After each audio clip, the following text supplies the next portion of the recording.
Hi friends, welcome back to our channel. మనకు ఈరోజు AP రాష్ట్రం నుంచి ఒక శుభవార్తను అయితే తెలియజేశారు. అయితే ఆ శుభవార్త ఏంటి అంటే, మనకు ఏపీ రాష్ట్రంలో ఇల్లు కట్టుకునే వారికి గుడ్ న్యూస్ అని ఉచిత ఇసుకపై మంత్రి కీలక ప్రకటన అయితే చేశారు. దాని గురించి అయితే ఈ వీడియోలో మనం ఒక ఫుల్ క్లారిటీగా అయితే తెలుసుకుందాం. అయితే వీడియో చూసే ముందు మన ఛానల్కి అయితే లైక్ చేసి సబ్స్క్రైబ్ చేసుకోండి. ఏపీ ప్రభుత్వం నుంచి వచ్చే లేటెస్ట్ అప్డేట్ని ఎప్పటికప్పుడైతే మన ఛానల్లో అయితే అప్లోడ్ చేస్తూ ఉంటాను. ఇక వీడియోలోకి వెళ్తే, మనకు కూటమి ప్రభుత్వం తీసుకువచ్చిన ఉచిత ఇసుకపై మంత్రి కొల్లు రవీంద్ర కీలక వ్యాఖ్యలు అయితే చేశారు. అయితే ఎప్పటి నుంచి రాష్ట్రంలో పూర్తి స్థాయిలో ఇసుక అందుబాటులోకి వస్తుందనే దానిపై ఒక స్పష్టత అయితే ఇచ్చారు.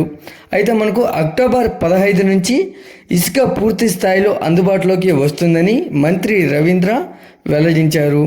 అయితే మరో దీనిపై వస్తున్న కామెంట్స్ని కొట్టివేశారు. అయితే మనకు రాష్ట్ర వ్యాప్తంగా ఉన్న అన్ని ఇసుక రీచ్లలో అక్టోబర్ 15 నుంచి ఇసుక పూర్తి స్థాయిలో అందుబాటులో ఉంటుందని అయితే మంత్రి కొల్లు రవీంద్ర అయితే స్పష్టం చేశారు. అయితే గత వైసీపీ ప్రభుత్వం కారణంగా ఇసుక తవ్వకాలపై రకరకాల సమస్యలు వచ్చాయన్నారు.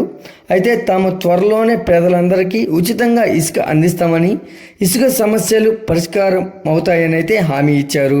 అయితే గత 5 ఏళ్ల పాలనలో జరిగిన అవకతవకల వల్ల దెబ్బతిన్న వ్యవస్థలను తాము సరిదిద్దుతున్నామని అయితే తెలియజేశారు. అయితే జగన్ ఇసుకను ఆదాయ వనరుగా చూస్తే తాము ప్రజలకు ఉచితంగా ఇసుక అందించాలని అయితే నిర్ణయించామన్నారు. అయితే వర్షాకాలంలో వరదల కారణంగా ఎన్టీటీ ఆదేశాల మేరకు ఇసుక తవ్వకాలను నిలిపివేశామని, అక్టోబర్ 15 నుంచి రీచ్లను తిరిగి ప్రారంభిస్తామని అయితే తెలిపారు.